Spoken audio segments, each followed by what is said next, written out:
How to use Cash App savings feature. If you want to use the savings feature on Cash App, it's rather quite simple to do so. First, we launch Cash App and this is the interface that you will see. Go to the home icon from the bottom left corner of the screen and you will land on this page. There, you can simply look at the savings option over there. Now, what you can do is Cash App's saving feature is integrated within the app, allowing you to access and manage your savings. Once you've done that, you want to make sure that you also have a cash card. If you don't have a cash card, there's really no point in using a savings feature. Then after that, you can view your savings balance and manage the transfers within the app.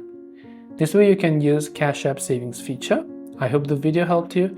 If you have got any further questions, do feel free to also leave them down below.